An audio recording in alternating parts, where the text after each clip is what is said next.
Good morning, everybody, and welcome back to the channel. So I figured I should start a video in case something exciting happens. But we're out here in the hoop building.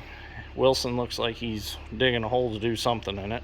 But anyways, we just took delivery of some Dairyland seed from my buddy Zach Green. He is a Dairyland seed dealer, so if you need any Dairyland seed, get a hold of Zach Green. So I'm getting ready to leave here. I'm going to grab my bucket of dust. This is a seed lubricant. I'm going to try to run some in my air seeder just to help it flow a little better, and it prevents seed from being kind of sticky and stuff like that. So this is cleaner, safer, and it's made out of soy instead of talcum powder or graphite. Dad's been running it in the John Deere corn planter for the last 2 years now, and we've had good success with it. We used to run graphite since it's finger pickups, but the graphite was always covering our seed eyes and we were constantly having to clean them. But now with this dust, it's been flowing a lot better and it hasn't been giving us the issues with the seed eyes. So it is very clean to work with, and it's safe. So if you do breathe it, it's not gonna hurt your lungs in any way, shape, or form like the talcum powder would. So I highly recommend dust if you run a finger pickup planter or a planter that needs seed lubricant. So I'm gonna go throw a scoop in each hopper of my air seeder. Well, not my air seeder, my seed tender. And by the time I get to the field, it'll be mixed in the seed by the time I auger it across. So go dump some in and let's get going today.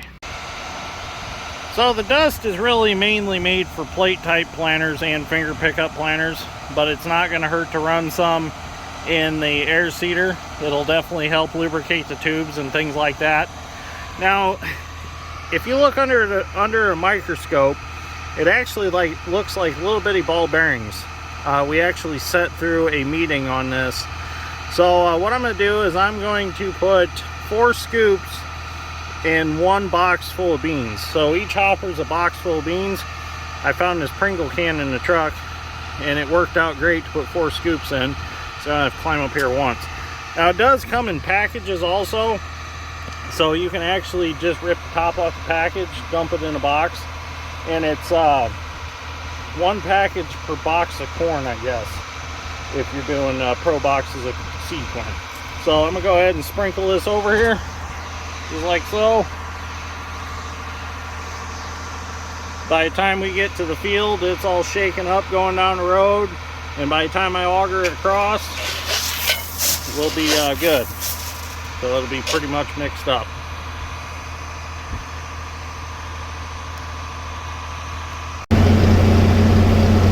Well, we got a good start planting here this morning. I started up on that high sand so I can run some more beans out of the cart to lighten myself up some before I attack this muck spot.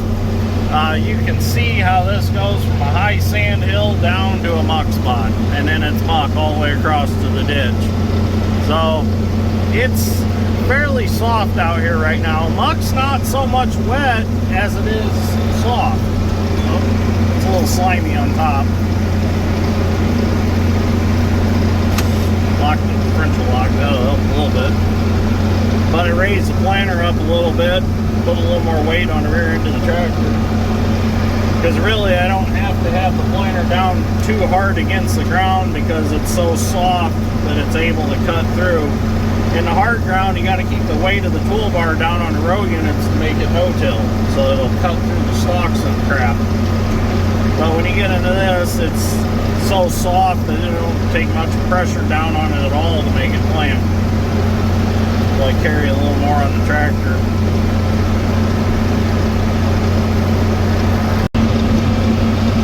Some guys will come into our area and start farming, and they've never farmed muck before, and it amazes them how it is. I mean, it's so soft, it's like you're trying to plant a pillow, you know, and you gotta have grown up on it to know how to farm it. It can be some real tough conditions to deal with sometimes. You know, and that's a lot of reason I run this style of planters, just because of the simple fact that it's not like it's a boat anchor that I'm trying to drag. I can actually pick it up and carry it and not have to worry about its wheels cutting in, because the planter's riding on the 4 big back tires of the tractor. I mean, the cart will cut in, but I can usually drag that with no problem, especially if it's light. There's just one thing you don't do with any planters. If you get stuck, do not back up at all. I seen in the comments, I had a viewer say that Dad probably plugged the seed tubes when he was down in the muck yesterday and I had to drag him through. Well, as long as you don't back up, you're not going to plug the seed tubes up.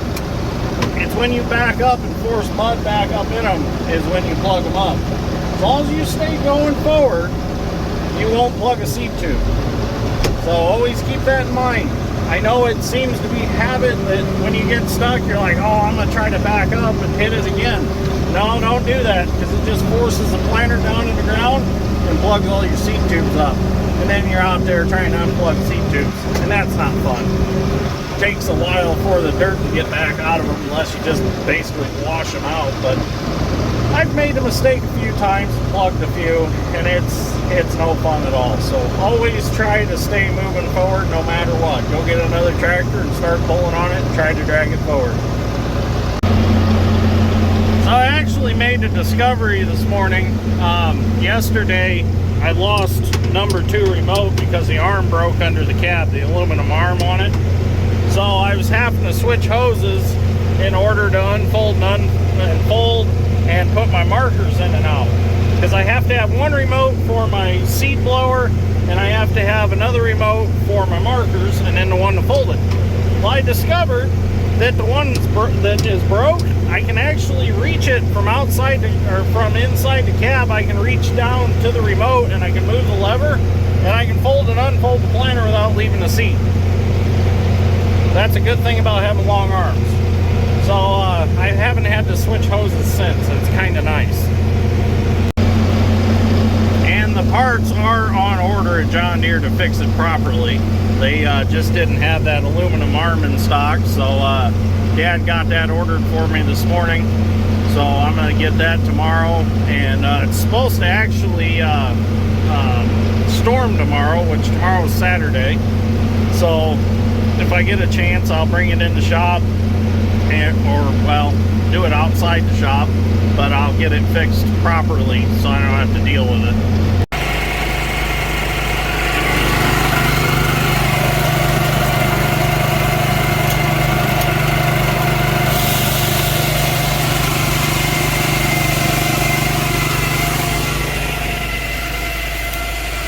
So we are switching varieties, so we do need to readjust the planter.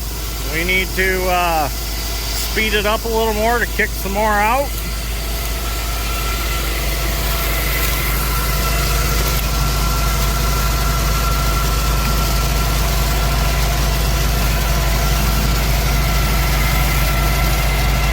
And actually I was smart and I marked it where I had it set before. So just as simple as moving it back. I don't even have to do a check on the pounds per acre, so we're good to go. Yesterday I did meet my goal. I ended up planting about 118 acres, so that put my total acres since I've started at 177.4 is what I figured up last night. So what I'm doing is I'm going around and I'm doing the smaller fields first, and then we're going to move on to the bigger stuff. So as I go, I'll probably get more acres per day because I won't have so much road travel time, won't have folding and unfolding time. And the bigger fields, I'll go ahead and I'll fill my hopper completely full because I'm not out on the road so much with it. I like to keep only about a box in it at a time if I'm doing a lot of road travel, just for pothole reasons, hitting potholes and stuff. So after I'm done with this farm, I'm going to go up north of Knox. I've got my grandma's place, and I got a farm up there. It's about 45 acres I got to plant. And then from there, I'm going to come back and head back to the south, do our farms down there. And then I'm heading to Francisville and Madairyville to plant our new farm that we picked up down there. We got about 321 acres down there. So that'll keep me busy for quite a while, and I'll be able to cover some acres because those are some pretty good sized fields, nice and open, and I can just sail through them. Okay, so I just discovered something really interesting. So since I've been planting higher RPMs, this tractor has a light that comes on for air filter restriction for the air filter. Well, I checked the air filter. It's brand new. It's clean. No dirt in it. Blew it out. So I thought, well, maybe just a bad sensor or something like that. Well, I was getting in after loading beans up, and I happened to look up and I noticed this twig sticking out of the pre-cleaner. I think a bird got up in there at some point, and I think there's a bird's nest in there. So I got to get this apart and see what's going on in there. And I think I found my air restriction problem. So can't believe I didn't find it till now. Oh man, here I thought it was the boot between the air filter and the turbo sucking shut at higher RPMs, because I know that was a common problem on some of the John Deere excavators, that rubber hose would get soft and it'd suck shut and you'd lose engine RPMs and horsepower. So let me get the little screws out and we're going to take this apart and look inside. Well, that's why I'm low on horsepower. And that stuff's recent. Look how green it is. They've done that in the last couple days. Damn birds. Just goes to show you need to check your tractors. The 9300 sat out behind the shop for a couple days, and they had the muffler packed full of nesting material already from it just sitting. Damn birds. Now see, our other tractors don't have this style of air cleaner. They've actually got the old flat style like these tractors originally had from factory, and there's no way that the birds can get anything in there. So I think I might just get one of them for this tractor so we don't have to worry about this anymore. Or a turbo too, unlike the 4430 has, because the birds can't get in them either. Okay, I'll clean this out and put it back on. We'll get back to planting. Well, getting that bird's nest out did make a big difference. So I'm happy with that. The light's not on anymore at higher RPMs. So I just feel stupid that I totally missed that earlier. I wasn't even thinking about it. Didn't even think to look up in there. Because, you know, like I said, the other tractors have totally different ones and they never get anything in them. So just kind of stupid on my part. I really should have checked in there. Kind of one of them deals where you're like, well, is the tractor really down on power, or is it just you're not used to running it, you're used to running the bigger ones, you know? So that's why I was like, well, maybe it's not really down on power, maybe it's just me. But after taking that out, it did make a power difference, and it is running a little cooler too. So you know, when you restrict the air to an engine, that is one way to make them warm up quick. So that shit happens, I guess. Next time it has them symptoms, I'll definitely check that, but I'm gonna get a different air cleaner for it. I'm gonna get rid of that one. I kind of broke it putting it back on anyways.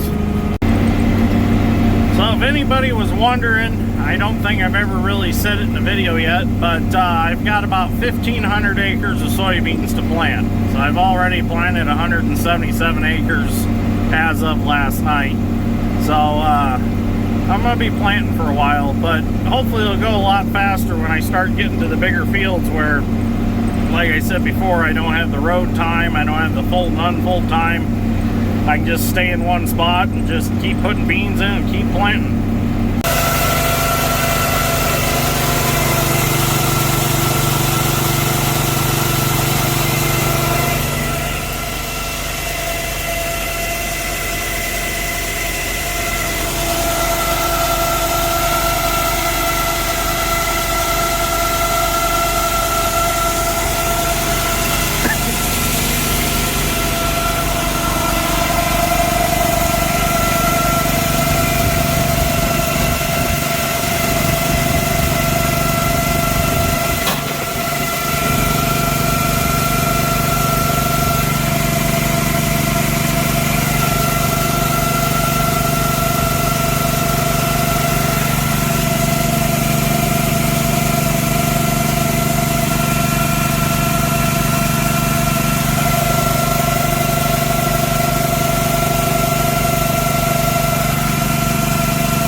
moved to the next farm. Got a real good start on it. Beautiful thing is, these are half-mile long rows, so I can really burn through some beans. I went ahead and I put another box in when I got here. I got to do another variety change, but my next variety are only 100 seeds per pound difference, so I don't even have to mess with the planter any. Not even worried about it. 100 seeds per pound difference is no big deal. So it's going to be smooth sailing the rest of the night. So I'm going to get moved to my grandma's next, but we'll keep the videos going in case something exciting happens at Grandma and Grandpa's. So I got to plant extra rows there because the Canadian geese like to eat the beans off. So what I do is I plant everything one way and then I plant it all the other way. We done that with the corn last year and it worked out pretty good because it's actually pretty good river ground. It's more of a clay instead of a sand, and it stays fairly wet. And believe it or not, actually doubling up the corn like we did last year, it actually yielded pretty decent. So I'm going to double the beans up there too. That way the geese have something to eat, and maybe they'll leave most of it and won't eat the whole crop off like they did a couple years ago. We've tried to get rid of the geese, but just can't get rid of them. They come right back. So we just learned to coexist with them. I'm actually thinking about planting all that to hay there at Grandma and Grandpa's and start making some hay. Like we need anything else to do, but you know, the price of hay is going up, so thought, well, why not plant some? We got the tractors to harvest it with. We just need some hay equipment now. Well, we got this farm all finished up. Got my markers pinned, ready to head to Grandma's and get that done hopefully tonight. And as soon as Mom gets here, she's gonna help me move, and she's supposed to be bringing me food, so gotta fold up first so kids don't try this at home.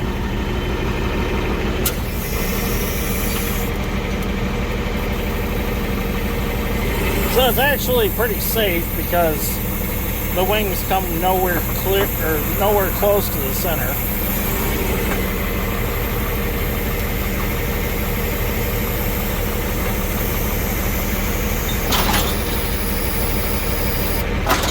Yeah, we're good to go. Can't wait to get the parts to fix that. So they had to be ordered, so they're supposedly they're in now, so I can get them tomorrow and possibly fix it. Well, we're at Grandma's and we're handing out the eviction notices to the geese left and right. Run, you little shits. I'm gonna have to check the job of planting because this is some pretty hard ground. I'm afraid that it's gonna be an issue.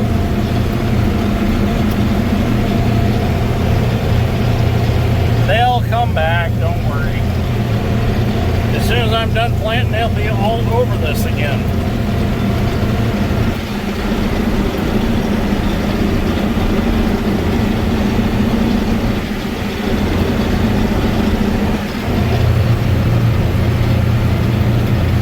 Uh-oh, groundhog hole.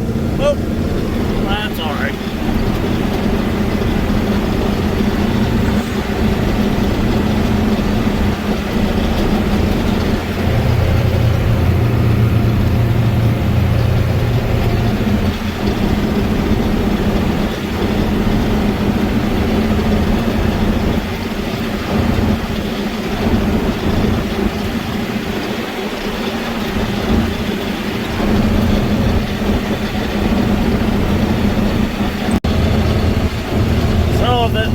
Folks keep driving by on golf carts. I think they're a little bit concerned that I'm gonna murder geese. That's not the case here. I'm not here to kill any birds.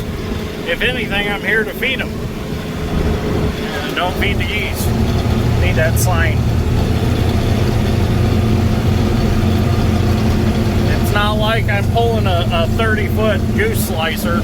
I see they're flying away. And flying more out in the field, landing. I promise no geese were hurt in the making of this video. I promise. I even paused and let the baby ones get across into Grandma and Grandpa's yard to safety. And there are no nests out here, so there are no eggs to break. They nest over on that side of the road anyways. They just come over here to forage some food. Well, the sun's starting to go down, and I'm just about done. I'm finishing this last little sliver here on Grandma and Grandpa's, and I'm gonna pack up and head to the next field. So this video wasn't really that exciting today. We did get the dust company some exposure. Now, did it really make a difference in the air seeder? I don't really know. I'm sure it's helping with something that I don't see. It's probably lubricating my seed beaters and seed shaft and stuff like that. It's more mainly for your plate type and finger pickup corn planters, and I suppose bean planters, plate type. But the beautiful thing is I've used it all day long, and my pants aren't all black. I don't have the risk of the talcum powder. You know, they claim it causes cancer and stuff like that, which I've heard that it does. And the graphite, you know, it gets you all black, and it gets all over your pants and things like that. So it's definitely beneficial there. Like I said before, Dad's had very good success with it, running it in the finger pickups in the John Deere 7000 planter. I will highly recommend it there. It keeps the seed eyes cleaner, and plus it's an American-made product right here in the United States using our soybeans that we produced. So they are buying soybeans and, you know, reproducing a product that we're using back on the field. So one thing, supposedly the graphite is kind of I think they called it like a carcinogen for seed. It kind of kills the germ. So the dust is natural and it doesn't do that. So if you actually look at the dust under a microscope, it's supposed to look like little bitty ball bearings. And they claim just a very minute bit of it is all you need. If you see residue from it in the bottom of your planter box, you're using too much. I mean, you are not to see any left over in the planter box. So I believe it's just 1 scoop to every bag of seed corn, or half a scoop or something like that. It said that on the bucket. I can't remember. Dad would remember it more. But, you know, like I said, we gave him some exposure in this video, and I'm sure somebody will see it and be interested in it. The guy from the company, I sat and listened to a 30-minute speech from him at M&R Ag Service. They had a meeting one morning, and we sat through that and just loved his seminar that he put on. Great guy, super nice guy. Ask him any question you want to ask. But anyways, sorry the video wasn't that exciting, except for my stupidity of missing that air cleaner being plugged up with bird's nest. But you know, I'm only human. I screw up just like everybody else. I miss stuff. You know, I'm not some superhero here on YouTube. I'm just an everyday, ordinary guy. And you can see that nice dent in the hood? I fumbled that and I dropped it, and I put a dent in this flawless hood on this tractor. Yeah, that hood was dent free till I done that. No, actually it wasn't. I'll have to fix that when we repaint the tractor. So anyways, I hope everybody has a great weekend. I'm going to try to plant some more tomorrow. I actually have one more little field on the other side of them trees, and then I'm out of here. I have gotten my 100 acres today, so I am happy. If I can keep this up, I'll be done in no time. So I'd like to get the beans in as quick as I can. I wanted to get 300 acres, and then we're going to turn Stark County Co-op loose on spraying, and they'll get 300 acres sprayed, and then I'll get them another 300 acres, and then they'll get that sprayed. So like I said, things will start going faster once I get moved to the bigger farms, but these little patches like this, you know, they take up a lot of time. So anyways, thank you for watching. I greatly appreciate it, and I will see you all in the next one. Oh, and before I go, I want to make it known that we bought the dust products. They did not pay me in any way, shape, or form to represent them.